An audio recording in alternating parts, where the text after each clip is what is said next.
Hello guys, welcome back to my channel and enjoy this fanfic part 2. Now let's start the fanfic. A lone figure was standing on top of the gates of Konoha. He was tall for his age, standing at 5 feet. He was wearing a white and black, half-sleeves jacket with 2 orange stripes on the sleeves, connected to the ones going along his zip which stopped at his chest, his high collar standing up. There was a blue lightning symbol on his back, in the black stripe. He wore a full-sleeves black shirt underneath the jacket with 2 bands, one on his wrists and the other just beneath his elbows. He wore dark blue anbu pants with orange stripes on the side, going all the way to the ankle. He wore simple blue shoes with white soles. Think of the pants like Sasuke's inroad to ninja, but instead of sandals it's shoes. On his right thigh he wore a holster held with white tape, and a standard shinobi pouch tucked in at the back of his pants, on the left side. His bright, spiky blonde hair was tied in a messy ponytail. He was Naruto Uzumaki, and today was the day of his graduation exam. As he stood on top of the gate, he reflected on what he had gone through in the 6 years of academy. Just a few days into the academy told him that he was going to receive the short end of every stick. Even though he had no need to learn the academy taijutsu style, he could tell that the stances taught to him were all wrong. But he gave no indication that he knew this. Theory lessons were roughly the same. The teachers taught the different concepts in the class, but never answered any of his doubts. Instead, they tried to sabotage his answers as much as they could. Not that they could do that. Being a genius had its perks. On the bright side, he made a lot of new friends. Friends that he could actually count on. Hinata Hyuga of the Hyuga clan was the first friend she made. He could tell she was an incredibly shy girl who had confidence issues, but a very warm person to befriend. She spoke in the language of stutters, which for some reason, seemed to intensify around him. Her face also turned very red whenever he spoke to her and she fainted most of the times, which is why he let her do most of the talking. She became his friend after he saved her from bullies. Choji Akamichi of the Akamichi clan was a chubby boy who always seemed to have some snack in his hand. Choji had a very big heart once he got to know him through a shared lunch. He was a very caring person, very kind and strong. But he also suffered from lack of self-confidence. He was also very sensitive about his weight, angered very quickly if someone called him fat. Nonetheless, Naruto considered him a dear friend. Shikamaru Nara of the Nara clan was Choji's best friend, because he was the first one to look past his weight and find who Choji truly was. He was also incredibly lazy, his catchphrase being, troublesome. Along with that, he was probably the most intelligent person Naruto had met. He didn't know Shikamaru's exact IQ, but he knew his lazy friend was high up in that department, even more so than Naruto. Shikamaru was a true genius at shogi, which is where his weakness also lied. He spent most of his time cloud gazing, or playing shogi to sharpen something which was already sharp. He was the epitome of lazy.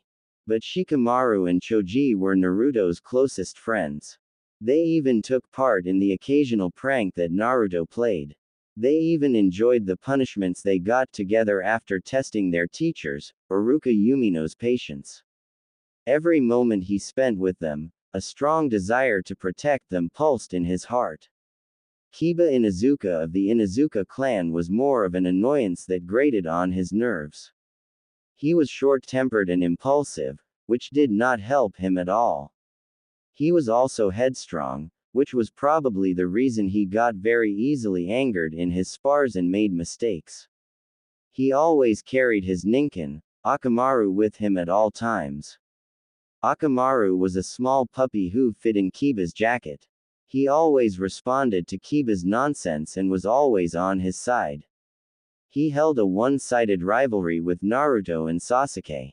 Shino Aburame of the Aburame clan was a calm, collected and a mysterious person, a stark contrast to Kiba's personality. He rarely smiled and gave almost no emotion away while speaking. He was always on the side of logic, always having some sort of explanation to his answers. It always drove Kiba nuts when Shino started to preach logic to him. Naruto made friends with him because Shino was also treated like an outcast because of his ability to control insects. Naruto could empathize with him. He sometimes sat with Shino just so he could enjoy the silence. Ino Yamanaka from the Yamanaka clan was a very loud, outspoken girl, and a very devoted fangirl of Sasuke Uchiha. She was also very proud of her appearance, eating less so she could appear more attractive for her, Sasuke-kun. She was a very kind-hearted person at heart, but that side of her was rarely seen by Naruto. She also loved gossip and had made her goal to ensure that nothing stayed secret from her. Not someone he trusted right now, but was sure he would later. Sakura Haruno was a civilian girl who was a rival of Ino's for Sasuke's attention. She was highly self-conscious about her large forehead, which she hid behind her pink bangs. She only had eyes for Sasuke, and often tried to ask him out on dates. Of course, she was always denied. But she tried to immediately hit Naruto after every denial, believing it was his fault.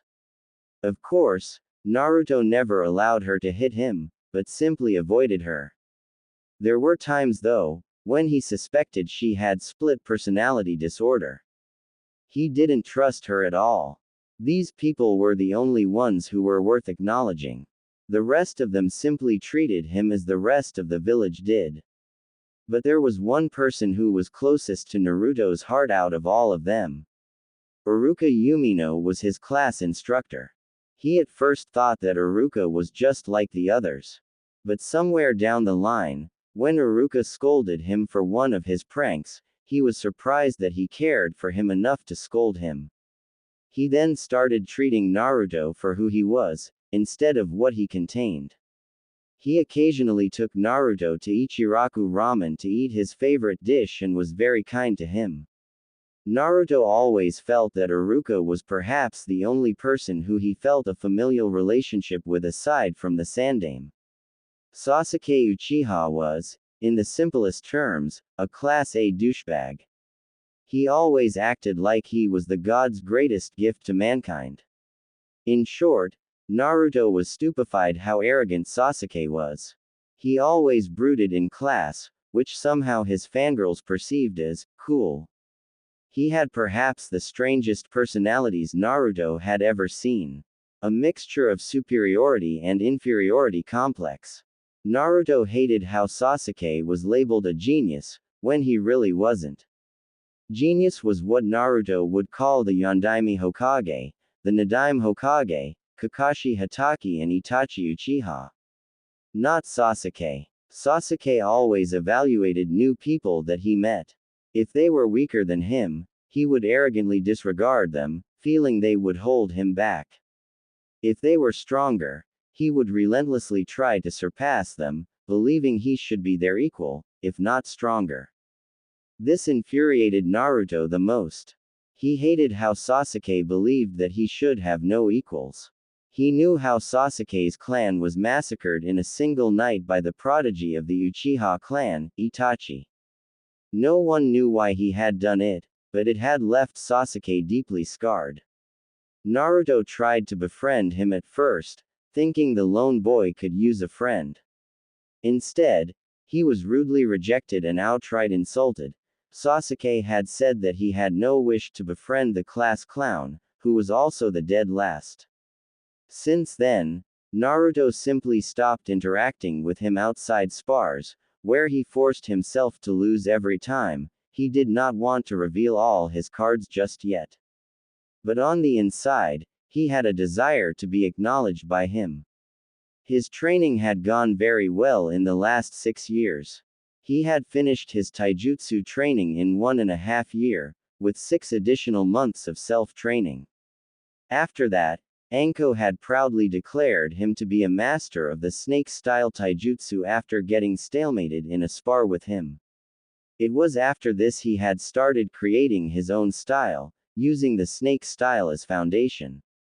His own imagination was very useful in creating moves, blocks, strikes that were completely unique to his style. After he had mastered the snake style, he had started to work on his speed and with the help of shadow clones, had drawn resistance seals on his body. It was a bit weird at first, but he quickly got accustomed to it. Currently, he was on the 12th level of the resistance seal. He could have already started using the training simulation, but felt that the time was not right, so he held off until he became a genin, preferring to spar with Anko. Her help was invaluable in creating his new style, which was very unpredictable, exactly how he wanted it to be. His style had an attack stance, but he preferred to let his opponents attack him first. He had incorporated his danger sense into his style, making it even more efficient. His style was a combination of linear and unpredictability. He would attack whenever he saw the openings and attack however he could. He had based his style so he did not have any restrictions or limitations. In short, he had successfully created and mastered his own fighting style in 5 years, and just like his father said, it was as aggressive as fire, as sharp as wind, as fast as lightning, as strong as the earth, as fluid as water, and as unpredictable as the nature. The perfect fighting style. He decided to name it the Elemental Fist. Pretty badass. His sensory abilities had been perfected over the course of 6 years. He had help from his Jiji, whose sensei, the Nadaime, was said to be the greatest censor of his time. He had graciously allowed him to study his sensei's scrolls on sensing. The more Naruto read, the more he was convinced that the Nadaime was a genius of his father's caliber. He had developed his own sensing techniques, which Naruto had eagerly learnt. Naruto could now accurately sense chakra to the point that he could identify nature affinities if he concentrated hard enough. His ninjutsu had progressed as far as well. His chakra control and reserves only increased over time, and he made sure he had enough jutsu in his arsenal of all 4 of his affinities. He had also created a way of copying jutsu from others. Whenever he would watch someone perform a jutsu, he would immediately hone in on the chakra in that person's body, sensing how it was being molded. His photographic memory combined with his now controlled danger sense ensured he could copy hand seals in slower perception. This skill had greatly impressed his Jiji. He was also pretty smug about the fact that he had successfully copied the great fireball jutsu from Sasuke from when he had once watched him train. Also, he had literally begged the Sandaime to let him study from the Nadaime's library, considering that he had 4 affinities that could rival Tobirama's water affinity, and the former Hokage literally had a huge library that was full of jutsus of all nature transformations. Sarutobi was outraged at his request, but Naruto had reasoned that he had the ability to make use of them. Besides, the Nadaime had no use for them now since he was dead. Sarutobi had very reluctantly allowed him to study from the library, but had made him swear that he won't tell anyone. The fact that he was a seal master had helped him study and understand the Hiraishin scroll his father had left him. He had to admit that it was incredibly complex. From what he understood, it was a part of the rarely studied field of space-time.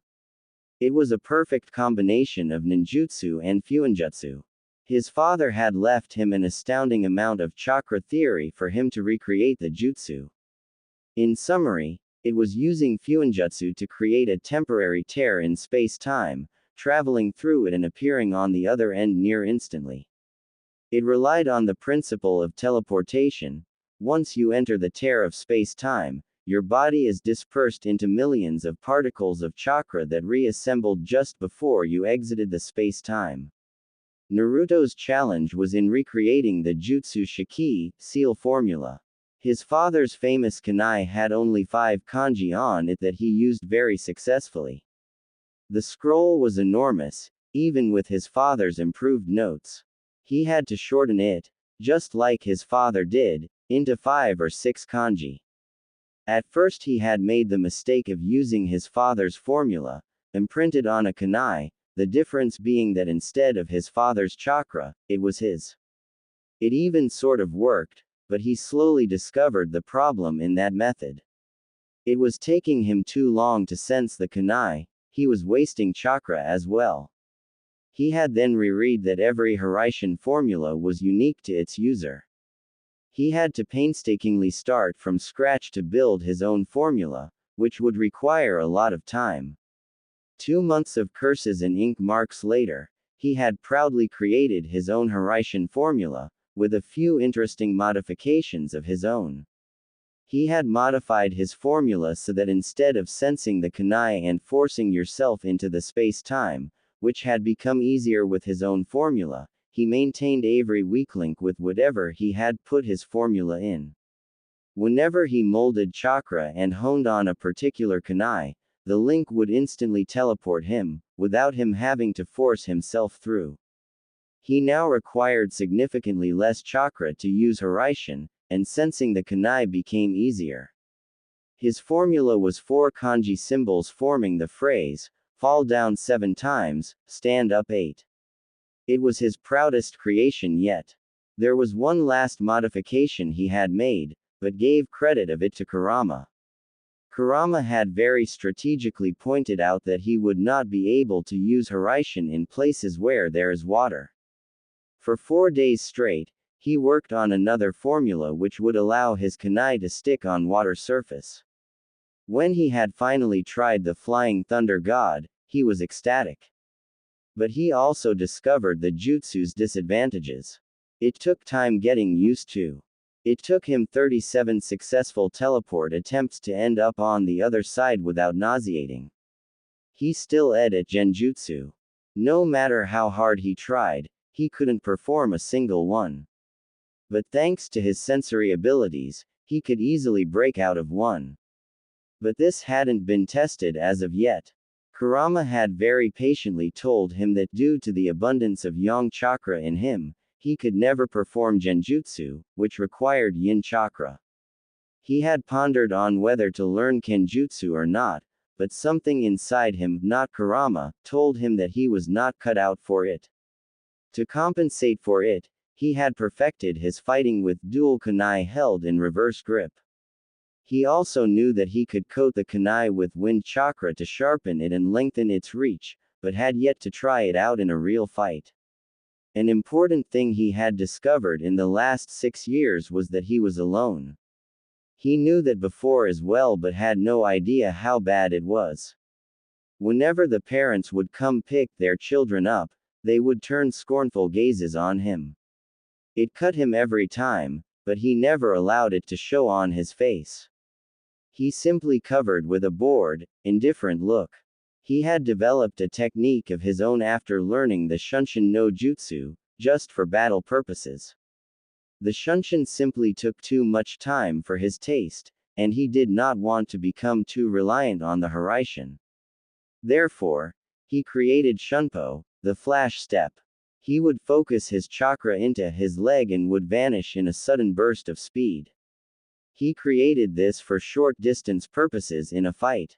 He was probably at low chunin to mid-chunin speeds, counting with the resistance seals on. He also had his IQ tested by Gigi. With an IQ of 177, he was one of the rare geniuses that came once in a generation. He was in league with the Yondaime, the Nadaime and Itachi Uchiha. As he stood upon the gates reminiscing, a sudden noise caught his attention. He smirked. That's right, all the alarms would be sounding now, waking them up from their precious sleep. It was his final prank before he became an official ninja. All the civilian council members had been pranked by him. He had set off a timed release stink bomb in each of the houses, courtesy of Fuinjutsu. He knew the blame would come onto him, but he had made sure nothing connected him to the crime. He also knew that the Anbu would be searching for him due to his prankster reputation. Normally he would proudly take credit for his work, but since it was the important people this time, he made sure to have an alibi, which was the academy. He had specifically set them off just 5 minutes before the first bell rang, 10 minutes before which he was already in class usually. He easily sensed the jutsu shiki he had imprinted in the tree outside the academy and silently vanished in a tiny, blue flash. Appearing on the tree, he closed his eyes as if searching for something. The next moment, the air around him shimmered a little. Naruto then puffed into smoke, signifying that he had perfectly substituted with the shadow clone that was sitting inside the class. The class was as usual, very noisy and chaotic. Thankfully, his shadow clone was sitting on the last bench, which meant he did not draw unnecessary attention. As the memories of the clone came to him, he blinked and then scoffed at the stupidity of the people. Did they really think I would keep wearing that orange jumpsuit? The shadow clone had received stares from people in his change of clothes.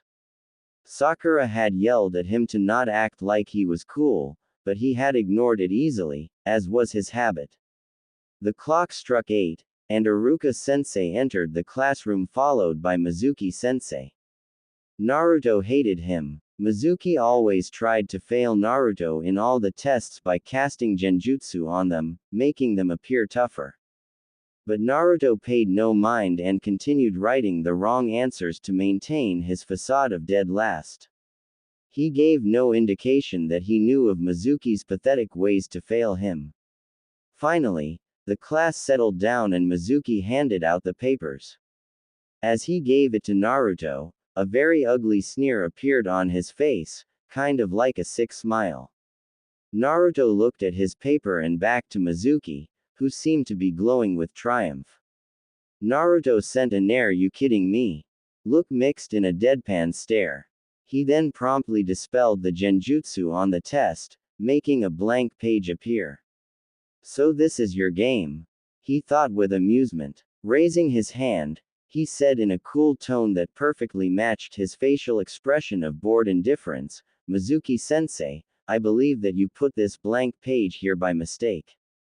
Mizuki's thunderous expression almost made him smirk, but he reined it in with experience. He came up to Naruto, a smile straining his face. "Thanks for pointing it out, Naruto. Good thing you spotted it, otherwise you would have failed," he said, placing the real test on his desk. Turning back, a furious expression came across his face. How did the demon spot the genjutsu? He never could do it before. Usually when tests were conducted, Naruto would purposely answer so he barely passed or failed. But today, he decided to let his intelligence shine through. He could hold back a little less today.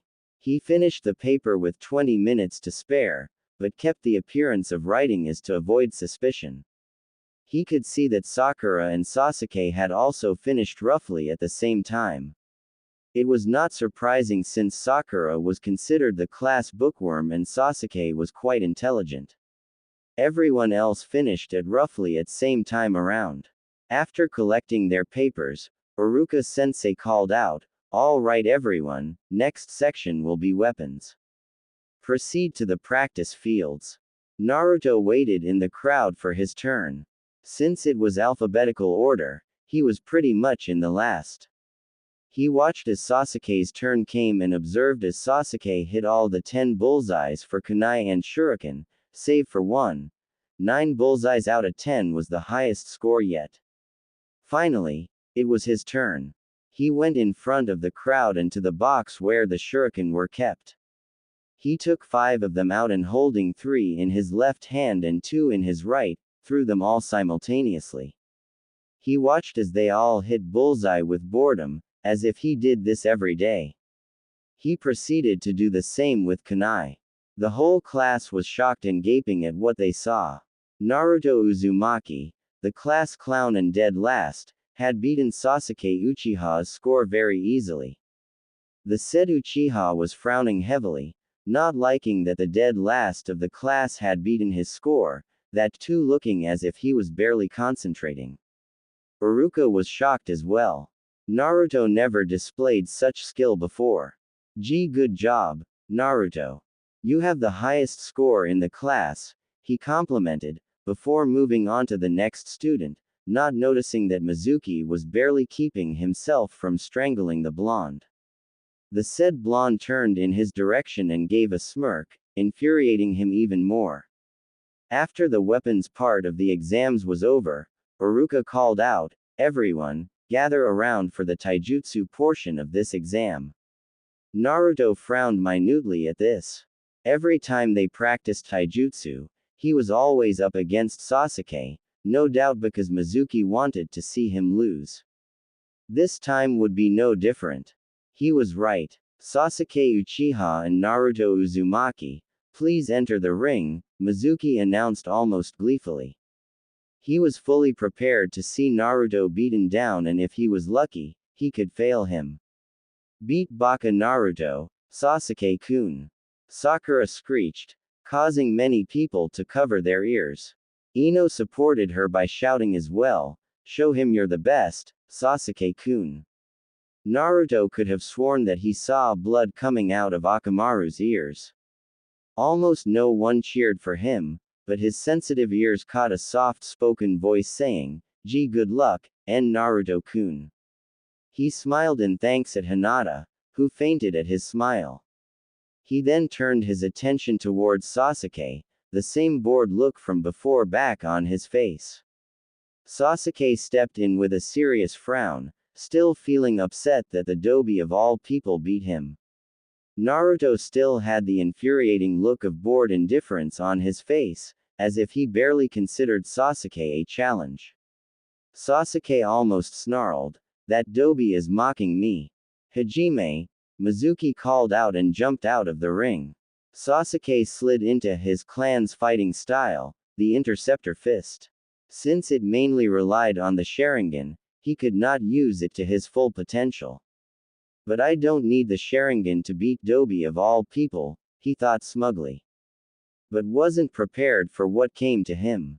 Naruto was contemplating whether he should end this quickly or prolong it, just to see how angry he could get Sasuke. "Nah, I'll end this quick," he thought. He would use every advantage he could get. It was his fighting style after all. He stood in a semi-ready stance, watching as Sasuke did not bother to enter his until the signal to begin was given. "Got him," he thought with a mental smirk. As soon as the signal was given, Naruto didn't waste any time to get into a stance. Sasuke had provided an opening, and he would fully use it. He used the speed he had built up all over the years to get into Sasuke's guard in an instant. One moment Naruto was standing opposite to him, another moment he was kneeing Sasuke's chin, very painfully. The force of the blow was such that Sasuke was thrown right out of the ring. Even though he recovered midair and was able to soften his landing, a furious expression was on his face. Kurama was heartily laughing inside his mind, pleased to see Sasuke getting hishanded to him. The class was silent for a moment. Naruto had beaten Sasuke a second time, that too in just one move. Then came the accusations, "Naruto cheated, Iruka-sensei. There's no way Baka Naruto can beat Sasuke-kun. He cheated, Iruka-sensei." Iruka was getting fed up at how the fangirls were shouting ridiculous and useless accusations. He could see what Naruto had used was pure speed, and nothing else.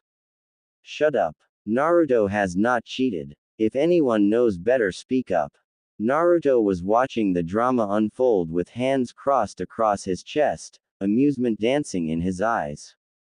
He almost laughed when Sakura, the ever-devout fangirl, screeched, "Iruka-sensei. There's no way Baka Naruto could beat Sasuke-kun. Therefore he must have cheated. That's a very logical reason, isn't it?" Naruto thought with sarcasm. Iruka turned a stern glare on her. "And just how did Naruto cheat? Care to explain, Sakura?" Sakura opened her mouth, but closed it since nothing came to mind. An embarrassed blush spread across her face and she fell back into the crowd. Iruka nodded and called out, "Everyone head inside for the ninjutsu portion." Mizuki was looking like someone shit in his breakfast and made him eat it. "Don't you get so smug, demon. I will fail you somehow," he thought angrily. They headed into their class and everyone sat down, keeping their distance from Naruto, who had gone to the back of the class and had pulled out a book to read. "All right, you will all sit here until we call out your name. When we do, come into the next room for your exam," Iruka said before calling the first student.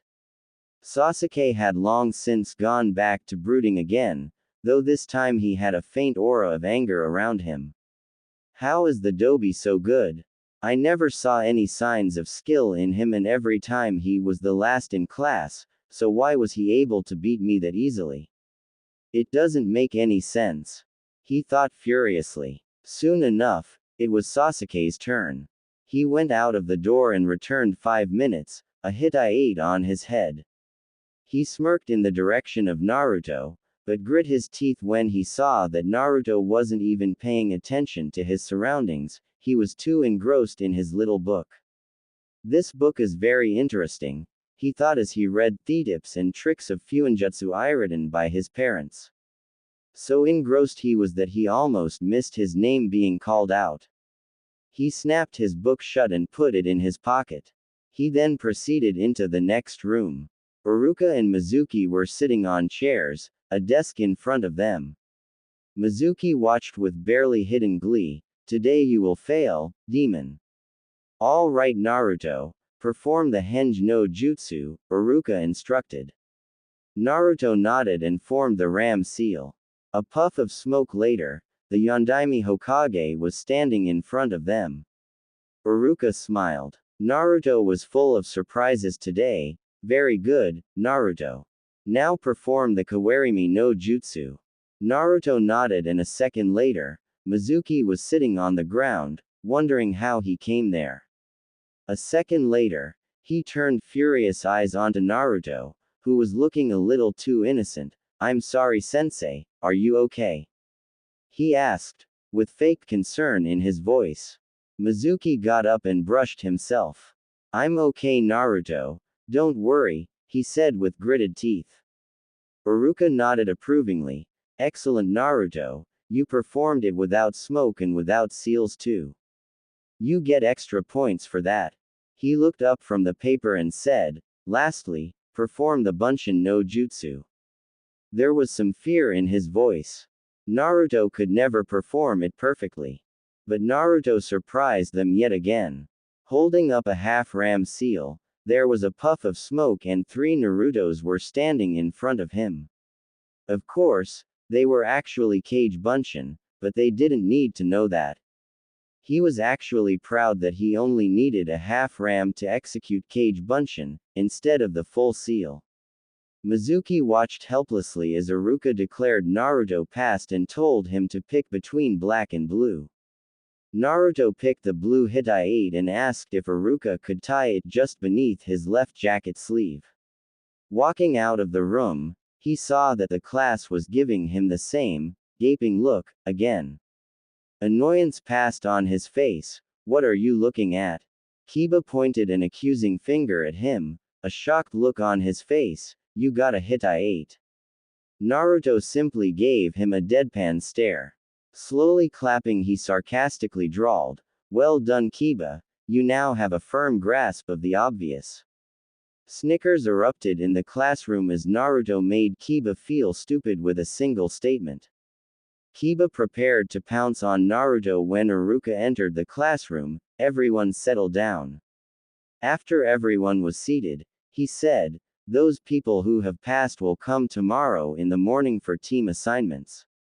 You can leave now." Naruto leisurely walked out of the academy, in no hurry. He had nothing else to do, so he sat down on the swing on the academy's tree. He sat there for a long time, thinking of what he will eat today. He sensed someone coming and hid his scowl. What does Mizuki want now? Mizuki came up behind Naruto. Congratulations on passing, Naruto. He almost threw up in his mouth saying that. Naruto curtly replied, thanks. He said no more than that. He didn't need to.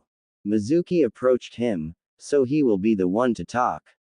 I was impressed on how you performed, Naruto. But you still don't have enough points to claim Rookie of the Year. I will offer you a special test, if you're interested in that title, he said. Naruto just looked at the man. What a idiot, Kurama helpfully supplied. But Naruto wanted to see where this was going. Really, Mizuki-sensei? He hopefully asked. Mizuki smiled at how easily he fooled the demon. Yeah. You just need to take a scroll from the Hokage vault in the Hokage's office and bring it to me beside the old shed in the forest at midnight. You know that, right? Bring it to me and consider yourself the Rookie of the Year. He said as he walked away. He really has a very low opinion of you, doesn't he? Kurama commented. Naruto mentally agreed. He just asked me to steal the forbidden scroll. What a moron, he thought as he flashed to the Hiraishinshiki in his apartment. He had a seal to make. XXXXXXX. The sky was dark with clouds, shrouding the village in shadows. It was perfect for him to sneak around. In a series of flash steps, he was at the Hokage Tower in minutes. Dodging the Anbu on patrol, he easily masked his chakra signature and sneaked into the office. He soon found the Hokage vault and took out a piece of paper, a complex seal drawn on it. He slapped it onto the vault door and watched as it glowed for a moment. He knew opening the door was no problem for him, but the alarms that would sound after would be. Which is why, he created a seal that would suppress the alarms of any seal for roughly 10 minutes. Enough for him to complete his task. He took the scroll and slung it around him. He exited the way he came from, but paused for a moment. What's up, Gigi? Hiruzen replied as if he totally hadn't caught Naruto stealing. The night strolls are often very peaceful for me. I trust that the scroll would be returned. That was more of an order. Naruto simply nodded, making his way to the exit when Hiruzen stopped him. You know it would look suspicious if it looked like I just let you through. A mischievous grin almost split his face in half. This was the perfect time to treat. He turned around, not bothering to hide his grin. He put his hands in the ram seal, whispering, Warok no Jutsu. A puff of smoke revealed a curvaceous and an extremely beautiful blonde female Naruto, clad in birthday clothes. Wisps of smoke were covering the more important bits. It was the Sandame's weakness as well as his sweetest dream. A huge amount of blood burst from his nose with such force that he fell backwards unconscious, having a perverted smile on his face. Naruto released the henge, barely holding himself from laughing out loud. Yosh! Warok no Jutsu is a success. He thought in celebration before flash stepping out and into the forest. He arrived with half an hour to spare. Shrugging, he put the scroll on ground and opened it up, looking for something useful.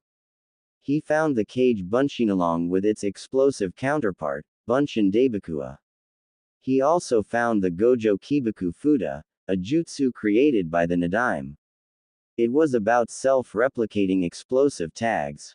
A wicked grin crossed his face. I'll have so much fun with this one. He also found a very interesting theory on how to change the color of your lightning. A thoughtful look crossed his face and he mused, it will be cool if I can do that. The blue of lightning hurts my eyes. Red lightning sounds much better. He always avoided Raiden because it was just too bright for his eyes. So for the next 2 hours, he relentlessly practiced changing the color of his lightning. It was tedious work, but he was able to do it, without shadow clones. At the end of 2 hours, he lightly panted but watched in pride as red currents of lightning danced across his body. I did it. Woo! The theory was easy to understand, but not so much when implementing, he thought with relief. The red lightning was significantly better on the eyes and was less chakra consuming, though he did not know why. Suddenly, he sensed a familiar chakra and smiled. About time someone came looking for me. A few moments later, Iruka burst out of the bushes, looking around wildly. When he spotted Naruto innocently sitting on the ground with the forbidden scroll on his lap, he snapped. Naruto, he began in a strained voice, just what do you think you are doing? He ended in a shout. Naruto, to his credit, wasn't rattled a bit. He just smiled widely and decided to out the traitor. Well, Mizuki-sensei told me to bring this scroll for him here. So, I was just waiting for him, Iruka-sensei. A cold feeling washed over him at that. Mizuki told you that. But, explanations later, Iruka-sensei. For now, be on your guard, Naruto calmly said as he stood up and slung the scroll over him, hands crossed over his chest as if waiting for something. Iruka was about to grill him further when his instincts screamed at him to dodge. He leapt aside to dodge the hail of shuriken, but one struck his sleeve onto the shed and another got buried in his thigh. Naruto lazily caught the kunai that was heading towards him between two of his fingers. A second later Mizuki appeared before them, smiling smugly. Well done, Naruto. Now hand over that scroll to me, he said. Naruto was about to speak when Iruka shouted, Mizuki, why are you doing this? Mizuki growled, for power, you idiot. I want power, nothing else. Naruto, hand it over. Right, now. Don't do it, Naruto. Iruka shouted desperately as he struggled to free himself. Mizuki smiled sickly. Do you know why everyone hates you, Naruto? Naruto raised an eyebrow, curious to hear what the traitor had to say. Oh, do tell. Don't do it, Mizuki. Iruka shouted. This could not happen. It would absolutely break Naruto's spirit. It's because you're the Kyuubi. 12 years ago, when the Yondaime defeated the Kyuubi, he didn't it. He sealed it into a baby, which happened to be you. You hold Thier who took thousands of lives that day, including Iruka's parents. He finished in a crazed tone. XXXXXXX. Hiruzen, who was watching from his ball, had gone pale. This isn't good. That idiot Mizuki has told Naruto of the secret. But then he noticed that Naruto hadn't reacted to that at all. His face became paler, nearly to the point of white. Could it be that he already knows? He refocused himself and watched. XXXXXXX. Naruto simply gave Mizuki his patented look. Are you done displaying your stupidity? Mizuki was as confused as Iruka. You are obviously unworthy of your rank since you can't tell the difference between a sealing scroll and the kunai which is sealed into it. As for the Kyuubi, I have already known for 6 years, he calmly revealed. Iruka had gone pale at that. Naruto had known since he started the academy. Mizuki was growling at the insult aimed at him. How dare that demon insult him? And you tried to hurt Iruka-sensei. Here his tone turned menacing, so I really can't let you go scot-free. Naruto was contemplating whether to knock Mizuki out with a simple Raiden Jutsu, or give him third-degree burns with a Kaiden Jutsu. Logic, logic, logic, logic. He just tried to hurt Iruka. Let's go for brute force. With that, he formed a half-ram seal and instantly, the whole clearing around them was filled with smoke. As soon as the smoke cleared up, Mizuki became paler than he already was. Hundreds of Naruto surrounded him. Every inch of the clearing was covered by a Naruto, each of them looking at him with those menacing blue eyes. He had a sudden realization, same as Iruka. The clones he created in the exam were shadow clones. Let's go. One of them shouted and together, the whole army of Naruto descended upon him. Naruto walked up to Iruka, all the while listening to the sounds of bones cracking and breaking. He dispelled the clones and hid a small wince at the memories. Mizuki was literally a broken man now, in both the ways. Naruto knelt down beside Iruka, freeing him easily and helping him up. Iruka had a confused expression on his face. Naruto, do you? Yeah, I know about him. We're actually very good friends, he revealed nonchalantly, laughing at the horror on Iruka's face. In a much gentler tone, he said, now let's get you to the hospital, sensei. That thigh wound won't heal itself. In a flash step, they disappeared. XXXXXXX. The search was called off when Naruto and Iruka returned to the Hokage with the scroll. The Hokage commended them for stopping Mizuki from escaping the village with the scroll. He also gave Naruto a B rank mission pay, as well as a B rank mission on his record. He wanted to ask him about him knowing the Kyuubi, but decided that now wasn't the best time, so he let him go. Thanking his Gigi, he exited the tower and instantly flashed to the Hiraishin formula in his apartment. He took of his clothes and fell onto the bed in his boxers. Pulling the covers on him, he smiled and closed his eyes. His shinobi life was off to a great start. Tomorrow will be interesting. Chapter 7. Naruto had a hard time sleeping that night, but he could hardly be blamed. He was officially a ninja. On top of that, he would meet his new teammates tomorrow, but he had a bad feeling about that. He tried to ignore it, which was easier done than said. The feeling was easily buried beneath the excitement he was feeling. Over the years, his body had an internalized clock, which was very beneficial health-wise, but unfortunately did not allow him to sleep more than 7 hours, no matter how much he wanted to. At 5 in the morning, his eyes would snap open by themselves, his body having sufficiently rested itself and ready for the day. As was the case today. Which is why he was so confused when he woke up at his regular time of 5 in the morning, not feeling any tiredness from the events of last night. While not complaining at the lack of tiredness, irritation slowly took hold of him, making him frown deeply. By all means, he should have easily slept till 9 in the morning. One late arrival to class wouldn't hurt him at all. No use whining about it. Best start my day with the usual, he mentally grumbled and got out of bed. Quickly finishing his morning rituals and dressing up, he took 2 bananas and gobbled them up. He figured his irritation would be gone by the end of his morning run. Inside his mind, Kurama was trying to keep his sniggers from echoing in Naruto's mind. He had initially decided to let Naruto rest because of his late night, but his sense of mischief decided to manifest itself and he changed his decision. He let a larger amount of his chakra than usual in Naruto's body, just enough so Naruto would wake up at his usual time instead of his natural 7 hours. Stepping outside, Naruto felt the slightly chilly air of the morning. The sky was still dark, but it was perfect for him. A sudden thought struck to him. How about I run with my resistance seals off today? Get used to the normal speed. What do you say, Kurama? Kurama gave a yawn that reverberated through Naruto's mind.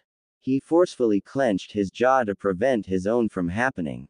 Kurama replied, it's a good idea. You should get used to running without seals every once in a while, Naruto. Otherwise, you wouldn't be able to control your own speed. You would just speed past the place you intend to stop. Naruto nodded, agreeing with Kurama. He wondered if his father had the same problems, but pushed those thoughts aside. Best get used to it gradually, he thought. Making a ram seal, he lowered the resistance seal on his body from level 12 to 6. The change was immediate. He felt really light and like the amount of energy in his body had doubled. He started running and was surprised at his own speed. Kurama had been frighteningly accurate. He was currently running at a speed which children would call close to sprinting, and the worrying part about the whole thing was, he wasn't even controlling it. At the end of this run, I will get used to this, he determinedly thought. It took him almost 5 rounds of the village to get used to it, and by the end of 5 rounds, he was comfortably running at the speed he usually ran, not having any feeling of being tired at all. I wonder if this feeling can be compared to freedom, he thought with a smile.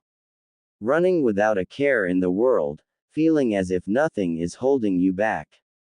Eventually, he decided to sprint all out, and once he started feeling tired, he would run without any resistance, getting used to running without it.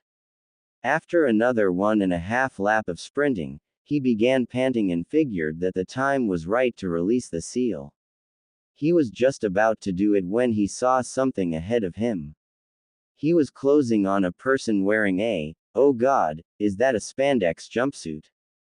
He was very much grossed out by the sight and figured overtaking the person was in his best interest. Instantly releasing the seal, he shot forward once more, having not increased his pace by himself at all. He was soon running neck to neck with a kid probably his own age who had a shining, bowl-cut hairstyle and huge eyebrows which looked more like caterpillars, bandages wrapped up his forearms and his Hittite wrapped as a belt. He also wore orange leg warmers.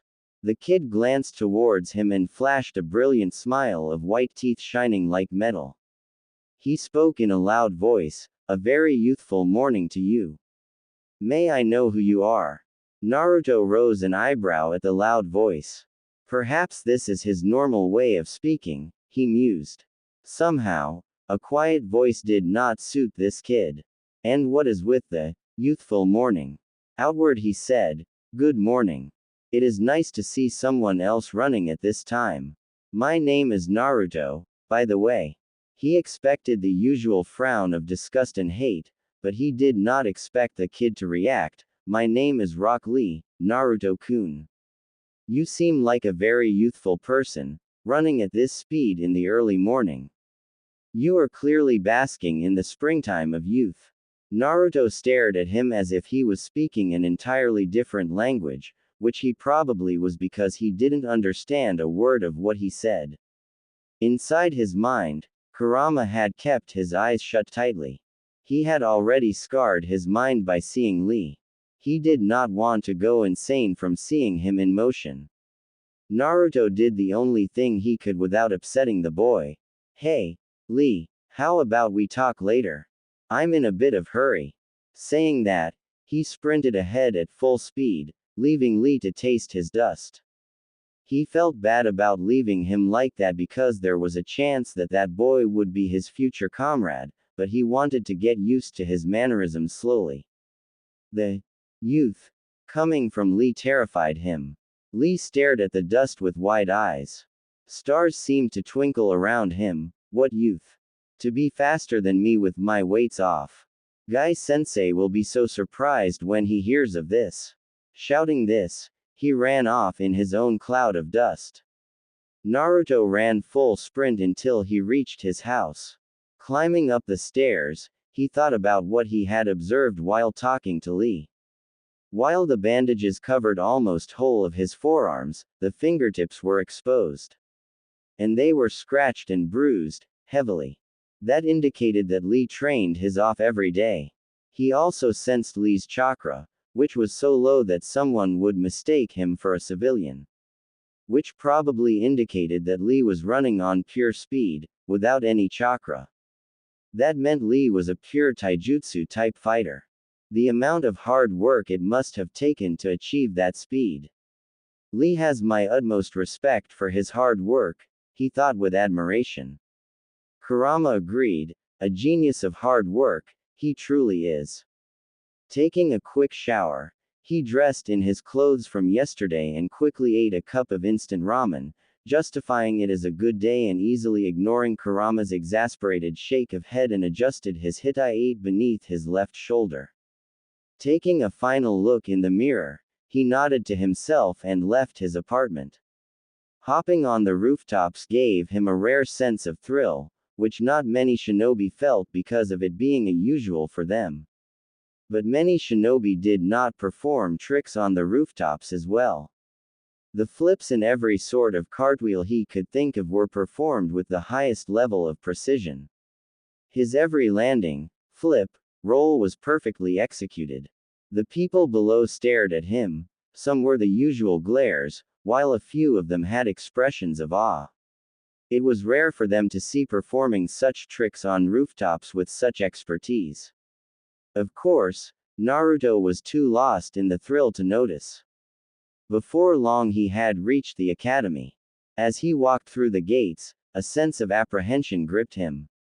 A familiar bad feeling from the last night gripped him again. With every step, the feeling seemed to intensify a little. He shook his head a little, trying to shake the feeling off.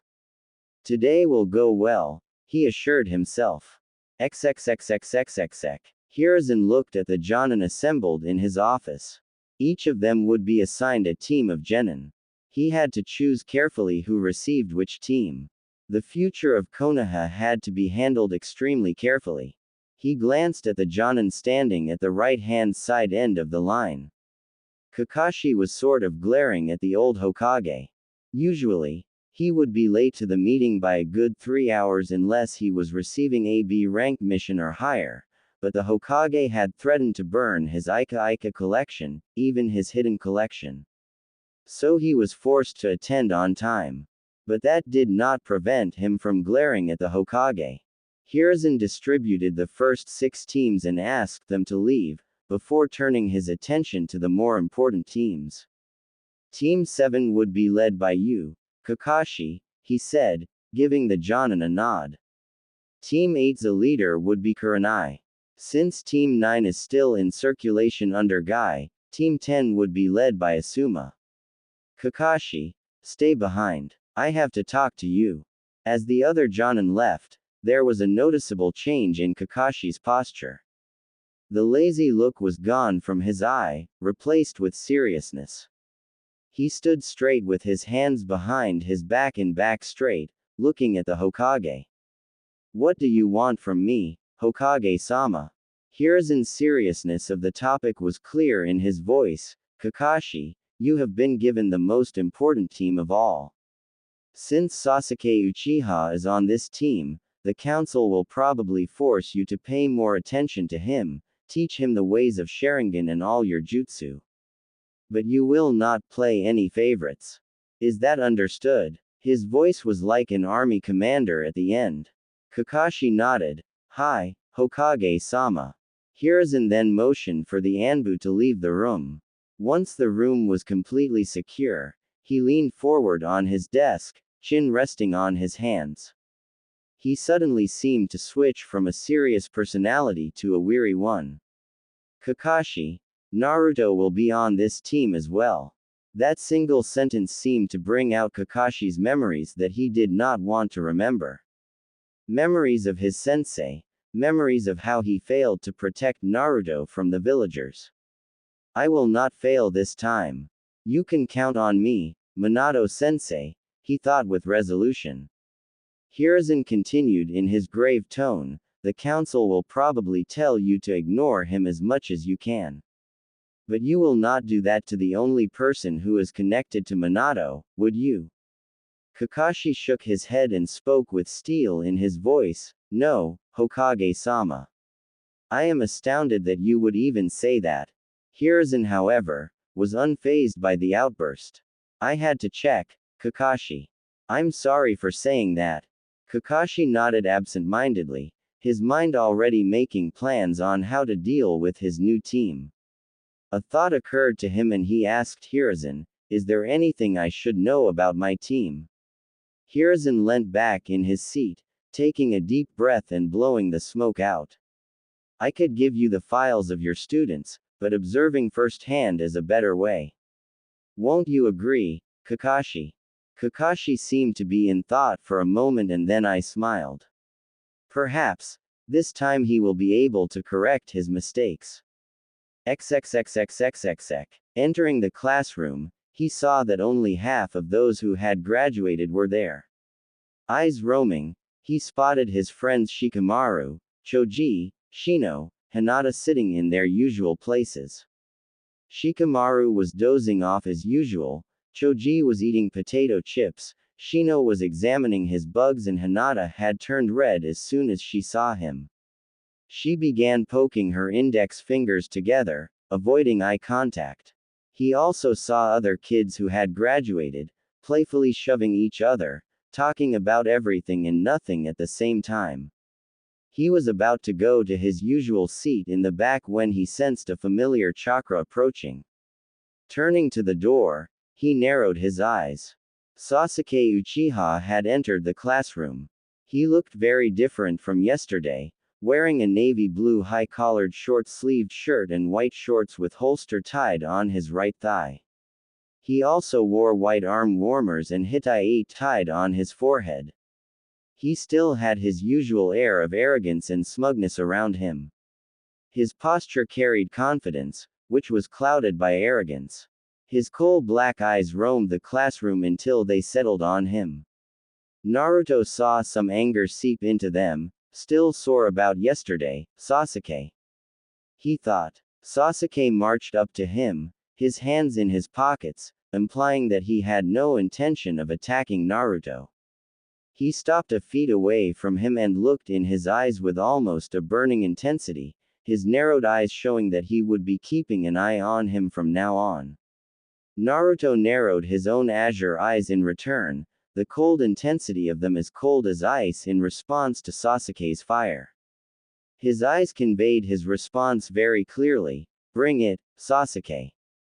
They both were so lost in their glaring contest that Sasuke failed to notice one of the kids stumbling towards his back. He bumped into his back, shouting out a, "Sorry," before joining his friend's back. He did not notice the consequences of his accidental bump. Naruto's eyes had become as wide as saucers when Sasuke's lips crashed onto his own. He was so stunned from that he just froze on his spot, as did Sasuke, looking into each other's eyes with disbelief. He did not even hear Kurama's loud belly laugh at his situation, so shocked he was having his first kiss stolen from Sasuke of all people. He was even more horrified at the amusement he was feeling. This feels so wrong, on so many levels, he thought with no small amount of panic. Sasuke having thoughts along the same lines. He didn't imagine in his wildest dreams that his first kiss would be stolen by the Dobi. Just what did he do to deserve this? All he felt was disgust at feeling a boy's lips on his own. But the shock of the situation had frozen him to his place. This was the scene that Sasuke's most devoted fangirls, Sakura and Ino, along with other fangirls, were greeted to. They both blankly stared at them, not being able to form even full words. Wah, ho. Naruto finally came to his senses and immediately stepped back from his spot, prompting Sasuke to do the same. Naruto rubbed his lips, slowly cleaning them off. Turning furious eyes on the dark-haired boy, he hissed, "What the hell, Kusoyaro? Just what gave you the indication that I liked you? Unlike you, I happen to be an avid fan of the opposite." Sasuke was taken aback by Naruto's rant for a moment, but was quick to recover. His voice turned downright menacing. "Not that Naruto was intimidated, it was your fault, Dobi," he accused, rubbing his lips furiously. Naruto was quick to snark back, "That's my line, Tem. I'm not the one who suddenly decided to step forward and kiss me." His first kiss went to Sasuke of all people. Oh, the shame. Sasuke stormed to his seat and sat down, slipping back into his daily brooding routine. Naruto silently scoffed and turned away. Just what is so great about that guy? He was about to go to his regular seat when he felt it. It was noting intent, but it felt like he had done something grievously wrong. Turning around, he almost went pale. All the girls of the class were looking like dogs ready to pounce in. Baka Naruto. How dare you steal Sasuke-kun's first kiss like that? Sakura and Ino were quick to blame him, with the others following. Kurama was still snickering in his mind and Naruto resisted the urge to sigh. Seeing the kunoichizes take a threatening step forward, he slid his left leg back, ready to flash step out of here if necessary. He had to find a way to. Everyone settle down. The loud voice of Iruka-sensei was heard in the classroom, but the girls didn't seem to hear it, ganging up on Naruto, who didn't look nervous at all. Iruka saw his favorite student being ganged up on by the kunoichizes and put a hand on his face in resignation. Now what did you do, Naruto? Feeling the need to save his little brother, he activated his big head no jutsu. Settle down, you brats. The effect was immediate. All the girls were seated so fast they almost looked like they were teleporting. However, Naruto was immune to Iruka's jutsu for a long time, and so, he calmly walked up to his usual seat and sat down, looking out of the window with a bored look. Iruka looked around the room and started his attendance. Aburame Shino. Here. Akamichi Choji. Here sensei. The roll call continued, but Naruto simply wasn't paying attention since his name was last anyways. Uzumaki Naruto. Right here. He waved his hand lazily. His response sounded way cooler than any of his classmates, and for this reason, it rattled Sasuke's fangirls. Baka. Sakura stood up and pointed an accusing finger at him. Stop trying to act cool like Sasuke-kun. Yeah. Her statement was supported by nearly all the fangirls in the room, except Hinata. Naruto, who was still looking outside, turned to face Sakura. Did you say something? He asked in an absent-minded tone. Iruka suddenly wondered just where Naruto had met a one-eyed Jonin who habitually said the same thing. The girls shrieked and hurled various insults at him, which were easily ignored. Iruka coughed to get the class's attention, and when he had it, he started speaking. You guys are now, officially, ninja of Konoha. But remember, you are simply a genin. The road from here will only be uphill now. You will be now divided in groups of 3, and a Jonin sensei will be your teacher.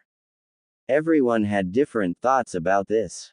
Ino said to Sakura in a sly tone, I wonder who will be on Sasuke-kun's team. Sakura gave an annoyed glance to her, who knows? However, inner Sakura shouted in her mind, Cha.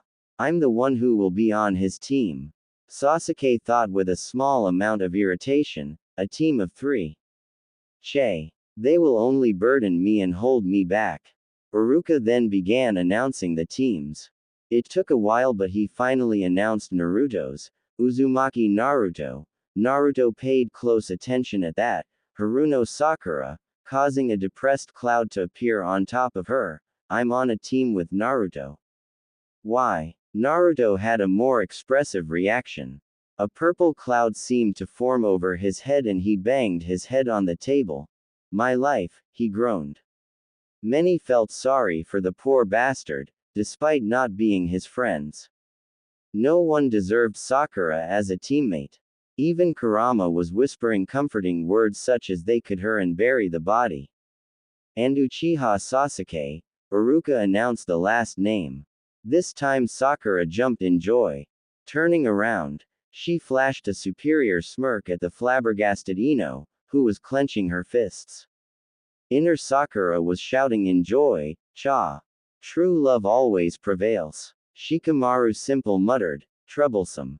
Trying to divert his mind from his recent depression, Naruto listened closely for the other teams. Team 8 was Hinata, Kiba and Shino. Naruto raised an eyebrow at that. Taking in account that their special traits are not in fighting, if I'm not mistaken, this is a tracking and a backup assault team. Team 10 was announced to be Ino, Shikamaru and Choji. The legendary Ino-Shika-Cho trio is being formed again. Their fathers were a legendary team themselves, after all. This team has 2 purposes that I can think of. A battle purpose and an information gathering, taking in account Ino's mind techniques, Shikamaru's binding techniques and Choji is a heavy hitter.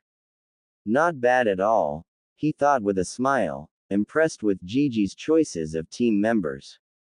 That thought process led him to his own team. A tiny frown appeared on his forehead.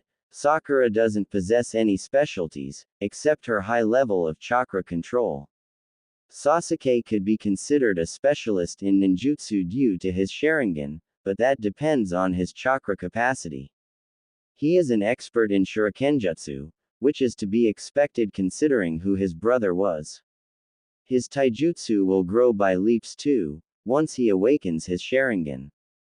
My specialty would primarily be ninjutsu and fuinjutsu, followed by taijutsu and trap making. Naruto's frown disappeared as he realized something, so that's how it is. Our team is a primary, heavy assault team. That old man really is something else, he smiled, shaking his head, impressed by the old Hokage. Time passed and one by one, Jonin Sensei came to take their teams away.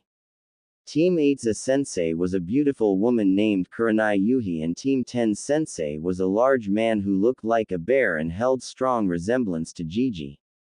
He introduced himself as Sarutobi Asuma and took his team away. Many hours passed, but there was no sign of Team 7's sensei. Sasuke kept brooding the whole time, though he was starting to look irritated. Sakura looked close to exploding in anger. Naruto was calmly working on a new chakra-suppressing seal that he could use without delay. He was also keeping his senses open, just in case he sensed their sensei. Almost 3 hours of wait later, Naruto sensed a Jonin-level chakra signature heading their way. Sighing in relief, he sealed away his sealing supplies and got up, a revenge in mind for their tardy sensei. Walking up to the door, he made 4 hand signs and slapped his right palm on top of the door's ceiling. Snickering, he went back to his seat.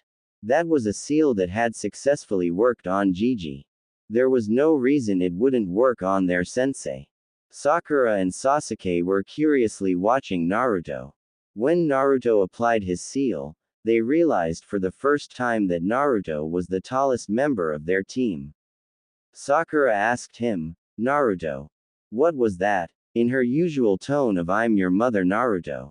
Naruto gave her a blank gaze and said, "Something that you can't come close to understand, Sakura."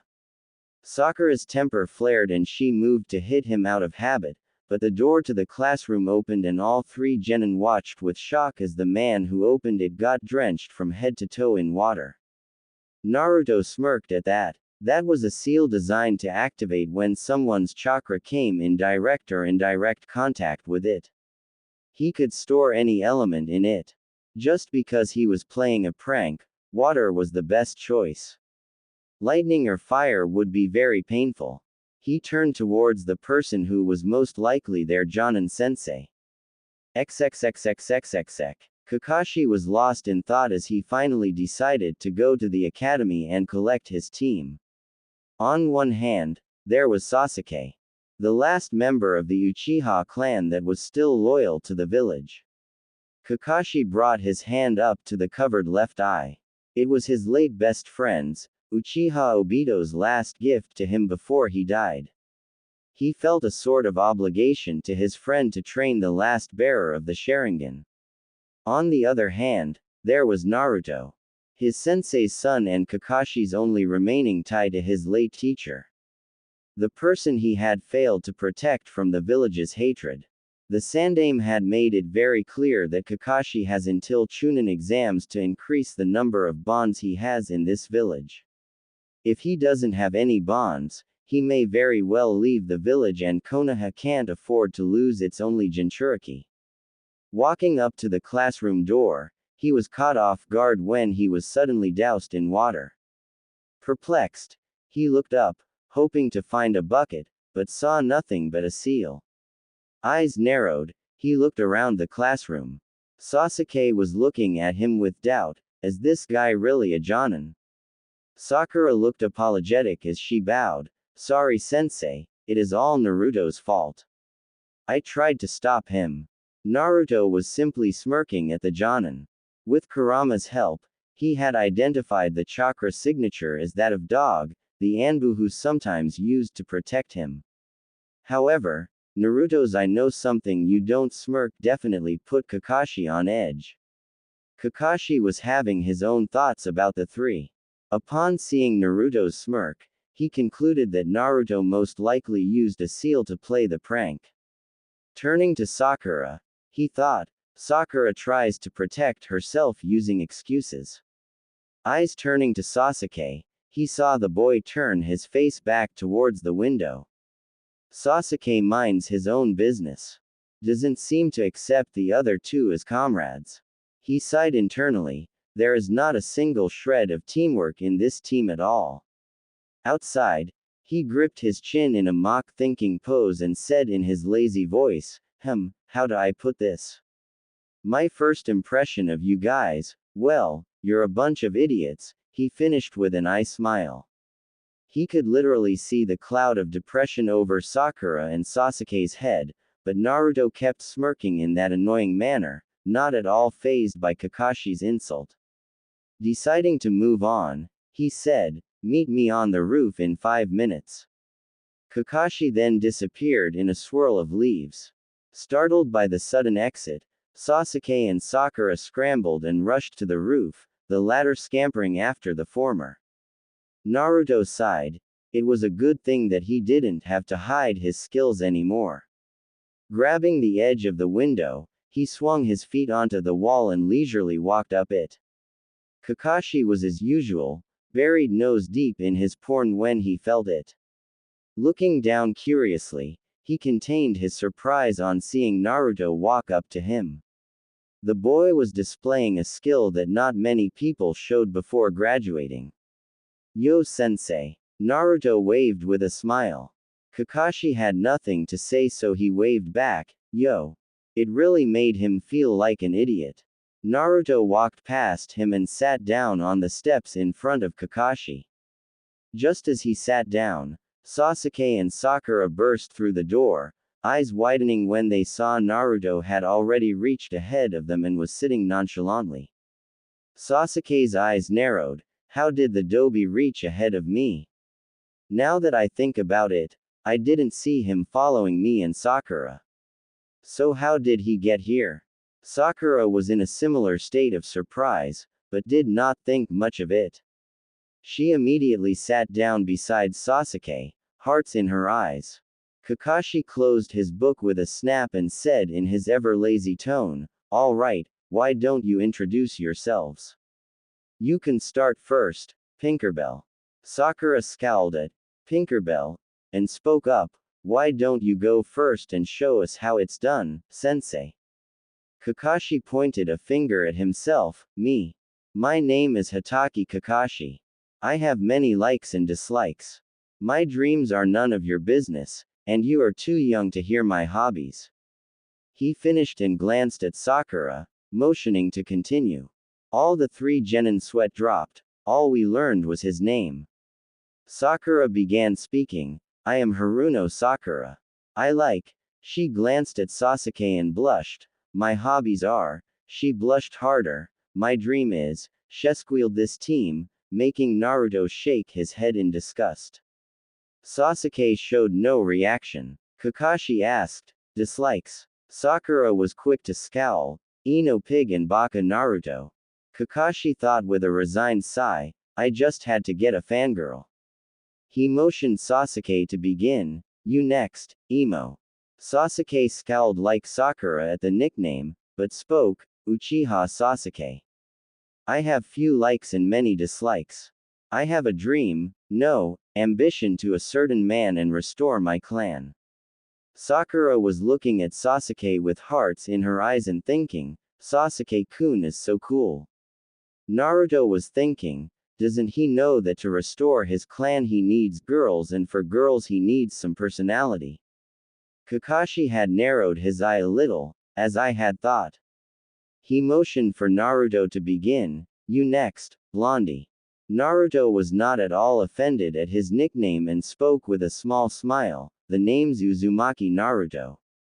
I like ramen and spending time with Iruka-sensei. I dislike the 3 minutes it takes for ramen to cook. My hobbies are training and experimenting with fuinjutsu. My dream, his smile became a full-blown grin, is to become the strongest Hokage ever. Kakashi smiled slightly. His hobbies are a bit unusual, but he has certainly grown up in an interesting way. He then said, "All right. All of you are unique and have your own ideals. We will start our duties from tomorrow. But there is something that the four of us have to do first." The deadpan in his voice was unmistakable. Naruto tilted his head ever so slightly. "What would that be, sensei?" "Survival exercise," Kakashi replied seriously. "But we already did enough of it in the academy, sensei," Sakura said with a frown. Kakashi chuckled. "This time, it's different because I'm your opponent." "What's so funny?" Sasuke asked, a little irritated. "It's your reaction you hear this. Of the 27 graduates, only 9 will be made genin. The rest will go back to the academy. As a matter of fact, the failure rate is over 66%. As Kakashi predicted, everyone's eyes went wide at that, Sakura going as far as to gaping. Kakashi laughed and said, "Told you you'd freak out." Naruto then deduced with narrowed eyes, "Then it is quite clear that the graduation test was just to select those who have the potential to become genin, isn't it?" Kakashi raised an eyebrow. That was quite perceptive of him. "Looks like you have a lot of secrets, Naruto-kun." He easily ignored Sakura shouting at Naruto for trying to act cool like Sasuke. "Anyways, meet me on training ground 7, tomorrow morning 5 o'clock. Skip breakfast if you don't want to throw up." He vanished in a leaf shunshin after that. For a while, none of them moved, thinking of the man's advice. Naruto got up first, walking over to the railing. He prepared to leap over, but stopped, turning around and asking, "Hey, you want to come and have lunch, get to know each other since we are teammates now?" Sasuke snorted in disdain and walked away, Sakura following him like a puppy. She followed Sasuke's lead and shouted, "Yeah right, like anyone would want to eat with you, loser." She then engaged in her daily habit of asking Sasuke for a date. Kurama was smirking, "She's the one to talk about weak." Naruto simply replied, "It's not worth wasting our thoughts like that, Kurama.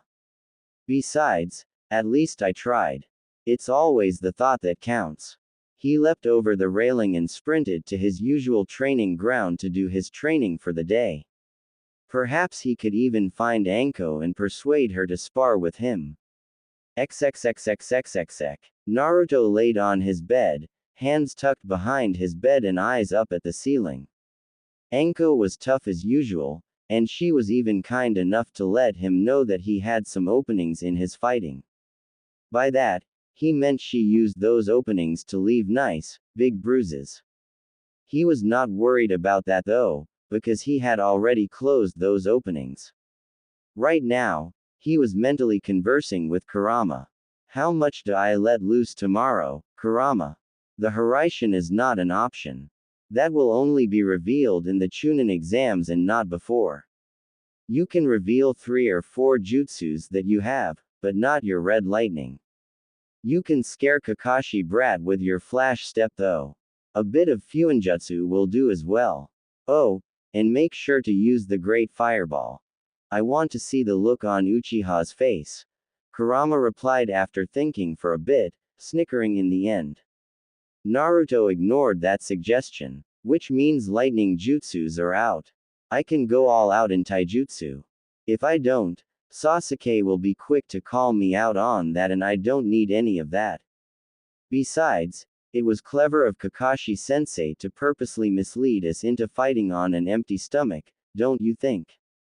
He smirked. Kurama smirked in return. "Don't make the mistake of underestimating him, Naruto. Kakashi is a very strong shinobi, strong enough to be feared across all shinobi nations in the Third Great War. He is not lacking in the mental department at all." Naruto mentally nodded, acknowledging Kurama's advice. Closing his eyes, he fell into a deep sleep. Tomorrow would be interesting, again. XXXXXXX. Glancing out of the apartment he lived in, Sasuke was thankful for the silence the night provided. I will pass the exercise myself. I won't allow those two to hold me back, he thought. Frowning in thought, he absently tapped the window. The Dobe has been acting very differently as of late. His sudden show of skills in the graduation test, his clear familiarity with seals, could it be that he was hiding his skills? If so, then why? He has always craved attention, so why would he do something like hiding his skills and personality? Just who are you? Naruto. Sasuke had noticed that Naruto acted very different from his usual loud and idiotic personality in the graduation exam. He was calm and collected, more so than Sasuke usually was.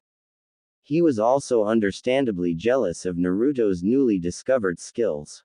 Sasuke had been training his off since the massacre in order to become strong enough. Strong enough Tohime.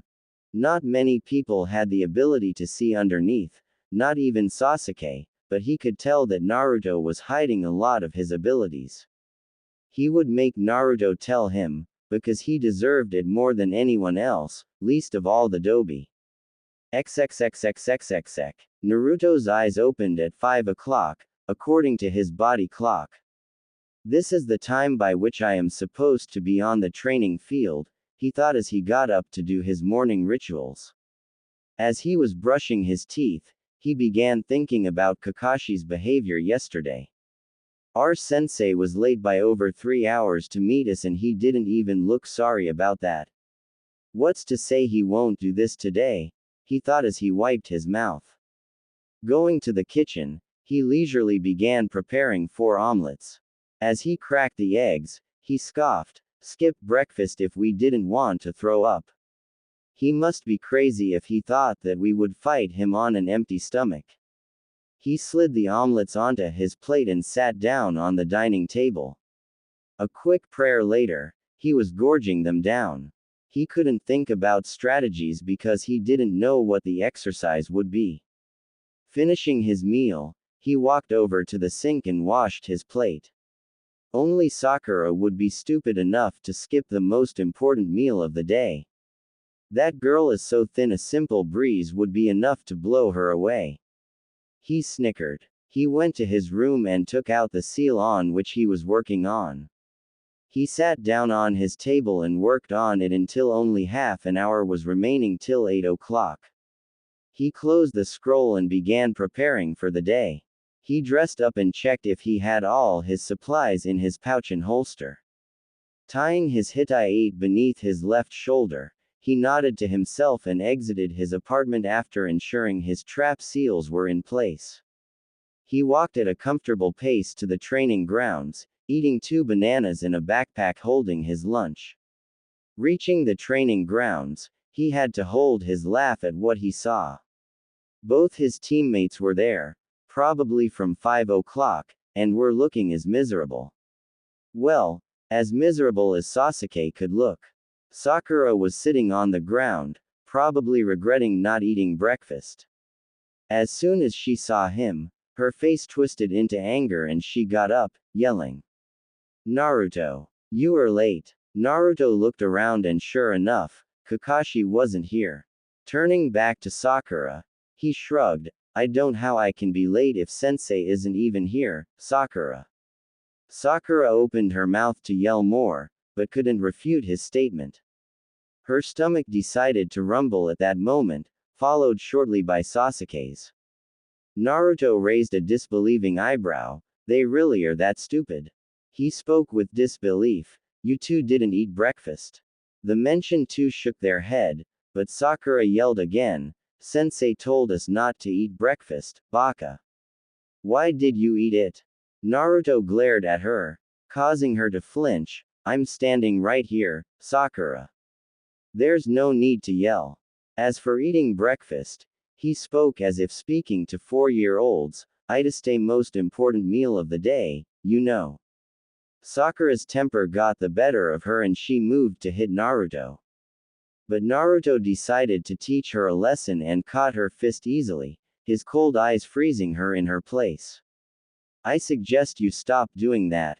Otherwise, I'll do more than just catch your fist next time. His voice was a whisper, but it was cold as ice, letting her know he was dead serious. He even enforced his threat with a little key, making her sweat. Sasuke had been watching the both of them and had to admit that their interactions were amusing. However, that amusement ended when he heard Naruto's threat. He was surprised at how serious and deadly his teammate could sound.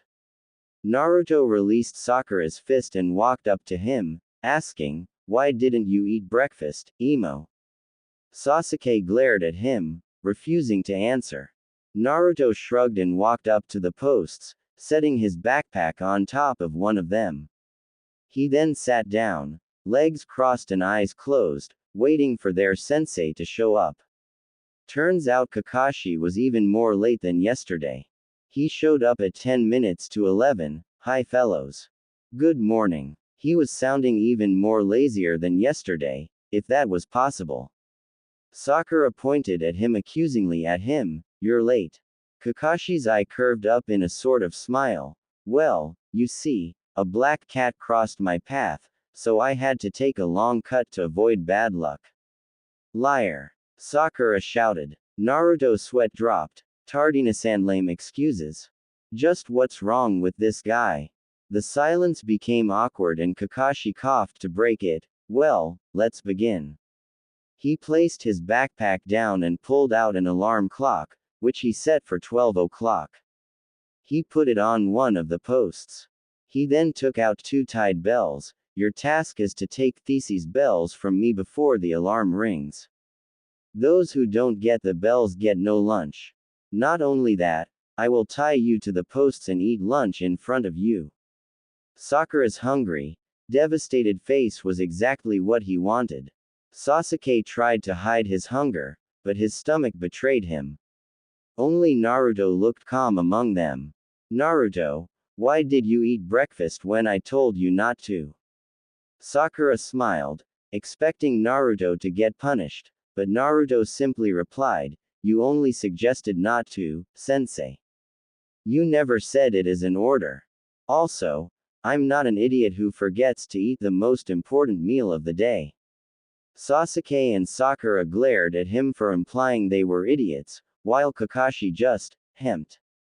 He is turning out to be very interesting. Maybe he would figure out the purpose of this test as well. He wondered. You only have to get 1 bell. Since there are only 2, one of you will get tied to the stump. The one who doesn't get a bell fails and goes back to the academy, he said, smirking at the horror on their faces. He continued, "If you don't come at me with the intent to, you will fail." "Any questions?" Sakura spoke up, a confused look on her face, "But sensei, what if you get hurt?" Naruto snorted at that. Kakashi was a freaking jonin. They would be hard-pressed just to harm a hair on him. Kakashi almost laughed out loud but managed to rein it in. "Don't worry, I won't." "Alright, begin." The 3 of them jumped out of sight. Kakashi then tied the bells to him and took out his Ika book. They've hidden well. A shinobi should be able to hide from his enemies. Now to wait for one of them to attack, Kakashi thought as he kept his eyes on the book. XXXXXXX. He's got to be kidding. I've only ever seen 4-man cells. There's no cell with only 2 genin and a jonin.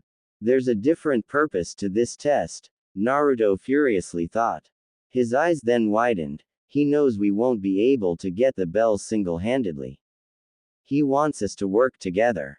That is the purpose of this test. He smirked in victory, but that smirk turned into a frown. Those 2 will never work with me. Maybe I can convince them, after I get beat up from sensei. With that, he released his seals and Shunpyo'd from his spot. Kakashi looked up in surprise as Naruto Shimeto shimmer before him, landing in a crouch. What was that? He appeared really fast. His speed was too high for a genin. Rather stupid of you to come at me head-on, isn't it? I don't see what's stupid about testing your opponent, Naruto replied, eyes narrowed. Kakashi had to hold back the memories from seeing those eyes, so much like Sensei. He was almost caught off guard when Naruto disappeared, reappearing in front of him, leg extended in a kick. That was easily low Jonin level speed. And how the hell does he move that fast? He frantically thought as he blocked the kick. He winced. He hits hard as well. Kakashi was forced to put away his book as Naruto's movements were too fast.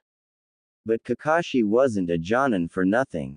He easily began countering Naruto's attacks, mentally admiring his fighting style. His movements are fast, not giving the opposition enough time to think. The strength in his attacks might even reach mid-Chunin level. Not many openings to exploit too. His attacks are also quite unorthodox. Very interesting style, like he almost seems to know where the attacks are coming from. He applauded mentally as he ducked and blocked a 3 roundhouse kick combo that he knew wasn't a part of any style he knew, and he knew a lot of them. You're good kid, but not good enough.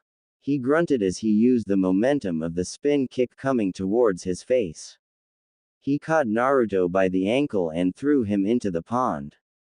He missed Naruto's smirk as he entered the water. He threw me into the water. Perfect. Naruto thought as he made a half-ram seal with his left hand and slowly released his breath. The air surrounded his body like a sort of bubble. He floated up until he was just underneath the surface. He then threw 2 shuriken at the Jonin. Kakashi didn't even need to look to catch them. But he was unprepared for what came next. Suiten. Tsukasari no Jutsu. Water style. Water chain jutsu. 5 chains of water erupted from the water and wrapped around him with surprising speed. Requiring only 1 seal due to his high water affinity, this jutsu was very easy to use. Suiten ninjutsu. How does he know that? Shock filled his whole being. Naruto jumped out, spinning once midair to increase the momentum behind his punch, which only connected with a log. Kawarimi huh? Kakashi walked out from behind a tree 100 feet away, eyes smiling. Nice try. You are definitely Chunin material Naruto, but you will have to try harder to get the bell. Naruto made 3 hand seals, Futen, Tappa. Wind style. Breakthrough. A strong gust of wind blew towards Kakashi, who simply leapt to the side to avoid it. Wind manipulation. How does Naruto know all these jutsus? A strong jutsu, but useless if I can avoid it, Kakashi rebuked. His eyebrow rose up in confusion when Naruto threw a single kunai at him. Is that supposed to hit me? He lazily asked as he just tilted his head to avoid it. He was not prepared for Naruto to appear behind him, replacing himself with the thrown kunai. Kakashi turned around, but it was too late. Wah! Naruto slashed at the bells with a kunai in his right hand, eyes widening in surprise when one of them separated. Now's the chance. He allowed his body to spin clockwise, his left hand grabbing the separated bell and right foot kicking out to Kakashi, who blocked it with his hands. But Naruto simply used the force of the kick to jump back onto a tree, using Shunpoto retreat into the woods. XXXXXXX. Sasuke and Sakura were shell-shocked. They were not expecting Naruto's taijutsu to be this good. He was matching their sensei strike for strike, even adding his own attacks. The speed of his movements was something not even Sasuke could match. His form of movement was also noticed by the duo, inducing jaw-dropping shock. The show of ninjutsu and snatch of a bell was the last straw for Sasuke. How does Dobi know a style such as that? How did he achieve that level of speed? How does he know those jutsu? I should be the one to have those, not him. He raged in his mind, fists clenched. Sakura had still not recovered from the shock that was Naruto. Naruto was never this good at the academy. How did he manage to get a bell? It was then her fangirlish ways took over. If Naruto can get a bell, then Sasuke-kun can definitely do it. Not once did she think about herself. Kakashi stood in shock over what happened. An academy graduate, who was said to be the dead last of his class, not only managed to catch him off guard, but also managed to get a bell. Not to mention the said dead last knew Futonin Suiten Ninjutsu, high Chunin level taijutsu with low Jonin level speeds. He, Hitaki Kakashi, copy ninja, caught off guard by a simple kawarimi. Naruto himself was shocked at his success. Even he didn't expect to get a bell this way. Then again, Kakashi most probably wouldn't expect an academy graduate to pull of a sealless kawarimi. That was nothing more than a stroke of luck. In a straight fight, I would be dead already. But since when do shinobi fight fair? He thought, the excitement slowly leaving him, allowing cognitive thoughts to take place. I should probably seek out Sasuke and Sakura, maybe convince them to work together. But my plan was to get beat up, not to get a bell.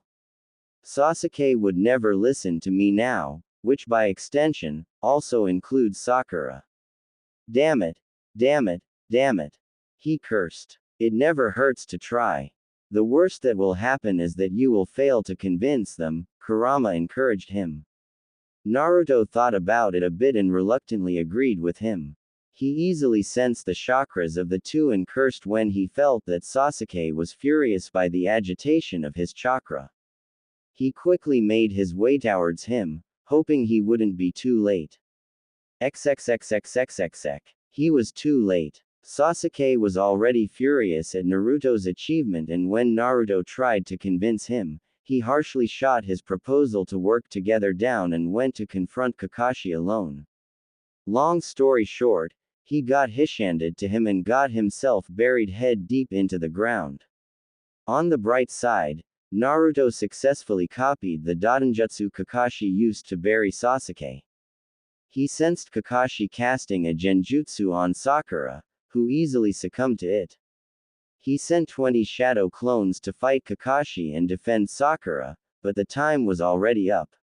Sakura hung her head in shame as she was the one tied to the post while Naruto and Sasuke sat beside her. Sasuke was angrily glaring at Naruto, who was watching his sensei. Kakashi looked at the kids, shaking his head in disappointment. Only Naruto managed to get a bell. But that doesn't mean that you passed, Naruto. You all failed to grasp the real purpose of this test. Teamwork. The response came from Naruto. Sasuke and Sakura looked away from him, in anger and shame. Naruto tried to convince them to work together, but they didn't listen to him, because who did? Kakashi raised an eyebrow, a little late to realize, don't you think? Naruto gestured towards his teammates, they knew it. You can ask them that I tried to convince them to work together. But I already knew from the start that I would be shot down. Kakashi thought, he figured it out, and even tried to execute it, but knew he would be shot down. Sorry Naruto, but this group fails. Naruto's voice interrupted him, besides, teamwork is something that is established in the long run, sensei. You can't expect it out of people who have never worked together. Kakashi nodded, point, but it is also born out of necessity, which was this case. Unfortunately, you all failed to act on it. Silence reigned for a while as Kakashi let them think about it. Then he spoke, I'll give you all one more chance after an hour. If you fail even then, quit being shinobi. He harshly told them. The world of shinobi is not a playground for children. Be ready, and no one feeds Sakura lunch. He walked away after that, presumably to run an errand. Naruto easily sensed him hiding behind a tree, even though he was suppressing his chakra. He shook his head and turned to offer his lunch to Sakura, who blinked in surprise.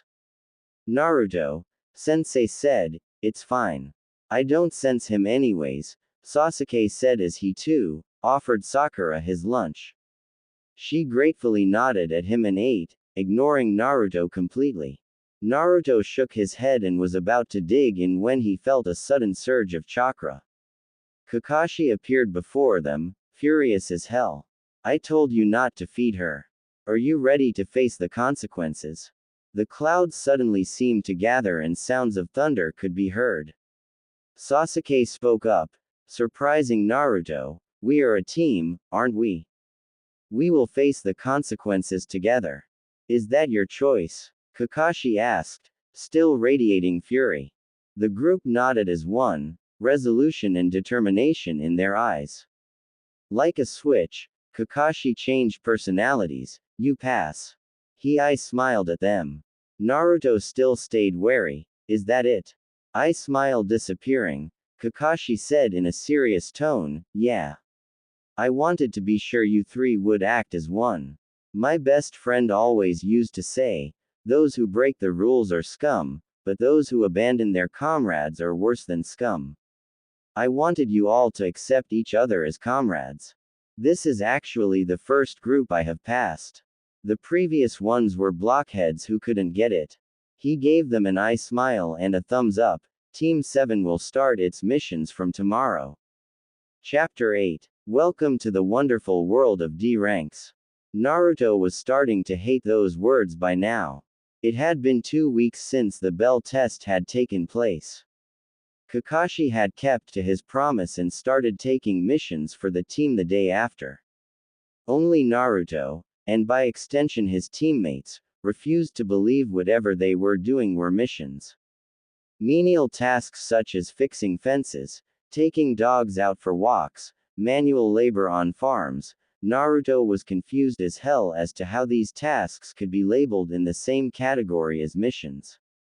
He was sure Sasuke and Sakura were too. Speaking of which, Sasuke had started asking questions about how Naruto knew wind and water ninjutsu, his taijutsu style.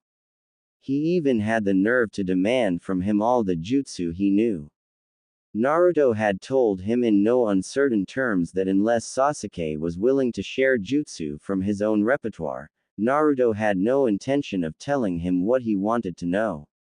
Of course, Sasuke refused to share any jutsu of his, believing that they were Uchiha clan jutsu and as such, no one besides him could know. Naruto had scoffed at that, but Kurama had straight out burst laughing. The great beast had told him he knew at least 20 people who could perform the great fireball, only 2 of which were Uchiha. Naruto had smartly countered that argument by towing the line that was Uchiha Sasuke's pride. He had condescendingly asked if the great Uchiha library was not enough for him. Sasuke did not want to admit that he could not access it without his Sharingan, and he honestly believed all jutsus available outside were weak and so, did not bother to learn them. He stopped bugging Naruto after that, much to the blonde's relief. However, Sakura had started bugging him on Sasuke's behalf to get him to hand over the jutsus, saying that a loser like him does not deserve them. Naruto was quick in shutting her up, turning her own argument against her. He had smartly questioned her if she was implying he was weak. Sakura, unaware of what she was putting her foot into, scoffed and replied that she was not implying Shikunoue was weak. After that, everything went smooth like butter. Naruto replied that if he was weak, then by extension, the jutsu he used were also weak. And Sasuke wouldn't love Sakura if she handed him weak jutsus, right? Sakura had adopted a worried frown at his question and seemed to come to the conclusion that he was right. She did not once question why Naruto accepted himself as weak, which was opposite of what he had displayed in the bell test. Regardless, after mocking him some more, she went back to Sasuke, who ignored her as usual. Kakashi-sensei was also onto him, but he was a lot more cautious in his approach. He subtly framed his statements such that Naruto would have difficulty in avoiding the correct answer. But Naruto knew that if it got out he had received training from an early age, Sasuke might throw one of his tantrums, which would then result in the civilian council removing him from the ninja program. No thank you. Naruto, while subtle talking was not one of his strengths, decided that he would avoid talking to Kakashi outside of missions and training. Speaking of training, Naruto tried out the taijutsu simulation his father left for him. Needless to say, he was excited as hell when he fought the first level. And he was more than surprised at how difficult it was. He may have reached a level in his resistance seals that actually permits him to try all 7 levels, but only the first level's victory came at the cost of some every impressive bruises. It taught Naruto that his taijutsu, while very good, was not good enough. He increased the resistance on his body, believing if he was faster, he would be better. He tried the second level after a week and was pleased to note that the number of bruises he got were significantly less. A sign of improvement, he also learned a water and a lightning jutsu as well. A very interesting thing he learned about his red lightning was that it was very versatile and easy to use. He could mold it into anything with ease, almost like it was an extension of his body. But enough of that. Right now, they were on a mission. A mission Naruto had absolutely no problem in failing. The mission to capture Tora, the feudal lord's wife's cat. It was a mission that always managed to give Naruto goosebumps. He could swear on his ramen that the old man was a sadist. He could see the joy at their pain in his eyes every time the mission to capture the blasted cat was handed out. So far they had already caught it 5 times. This was the 6th. And he was ready to tear his hair out. This is Kakashi, everyone copy. Sakura here, copy. Sasuke here, copy. Naruto here, copy. Does everyone have eyes on target? Naruto responded, I have clear eyes on target. Just waiting for the go. Alright, go. A flash step later and Naruto had Tora secured in his arms. She was thrashing around, but he could care less. Got him, Kakashi-sensei. Turning to the cat, he pressed 2 fingers onto the cat's forehead and removed them, revealing a kanji for Zaleep. Tora fell asleep instantly. His teammates landed beside him, irritated expressions on their face which Kakashi expertly ignored and asked Naruto through radio, does it have the red ribbon on the right ear? Surprisingly, it was Sakura who replied, yes, red ribbon is there. Can we go now? Naruto couldn't fault her for being so infuriated. He looked over to Sasuke and saw him return to his normal brooding expression, but his clenched fists told otherwise. Kakashi landed beside his team, eyes scrunched up in that annoying eye smile of his. Well done Team 7. Capturing Tora is a success. Naruto quietly mumbled, again. He seriously wanted to start doing actual missions. XXXXXXX. After they returned to the mission hall, Kakashi asked for another D-ranked mission, much to his team's protests. The Sandaime scrolled through the missions. Let's see.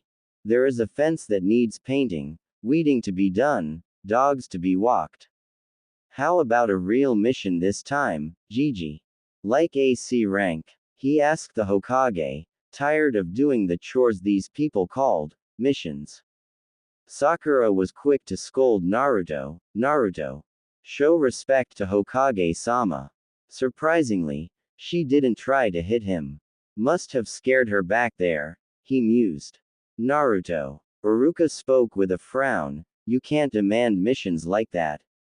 Genin teams have to do D-rank missions for 2 to 3 months before they get qualified for C ranks. And even then they're Jonin-sensei. Hiruzen cut Iruka off with a gentle chuckle, it's okay, Sakura-chan. He has called me that ever since he was little. Sakura's eyes widened a bit in surprise as did Sasuke's. They didn't know Naruto was so close to the Hokage to the extent of calling the man a grandfather figure. Hiruzen turned towards Kakashi.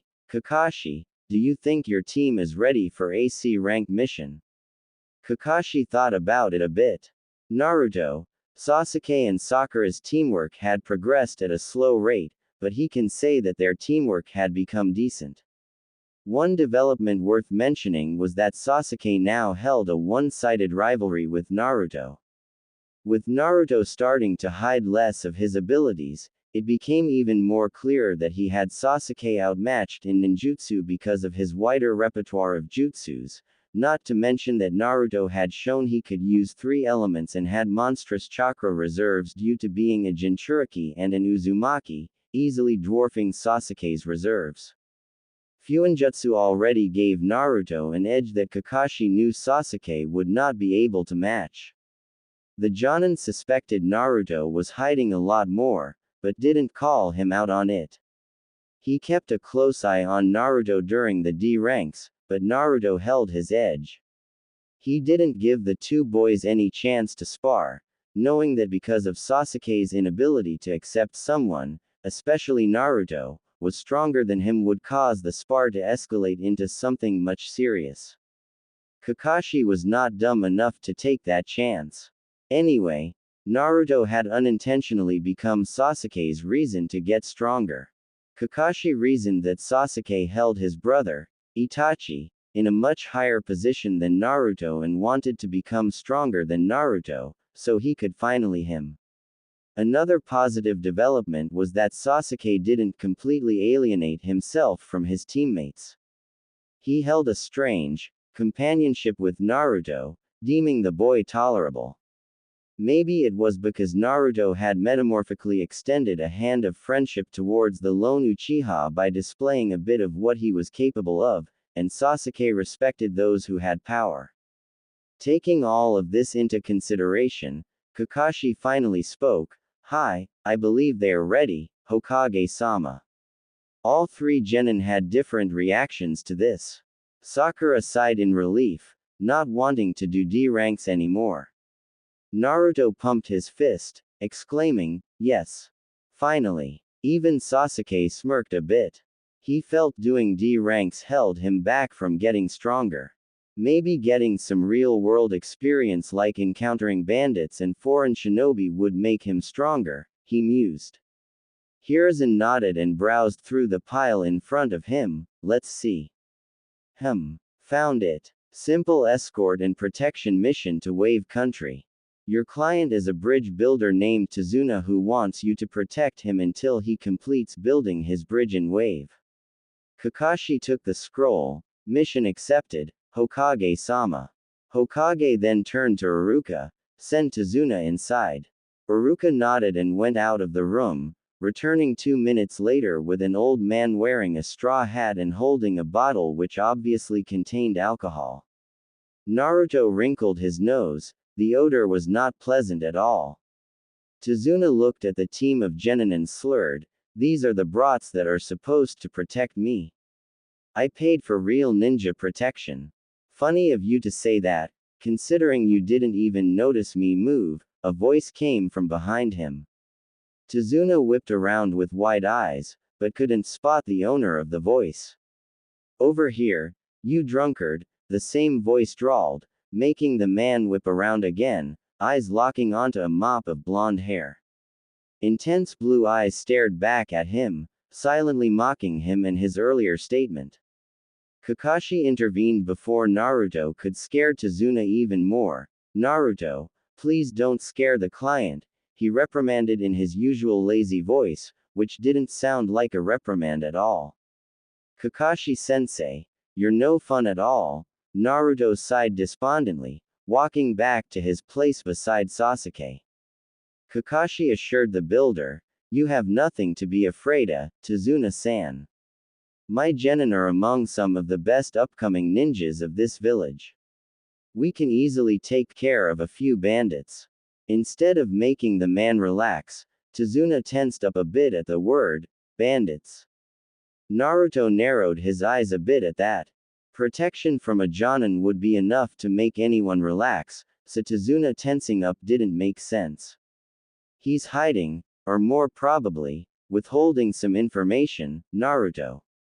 Be on your guard, Kurama advised. He too noticed Tazuna's tensing up. Will do, Kurama,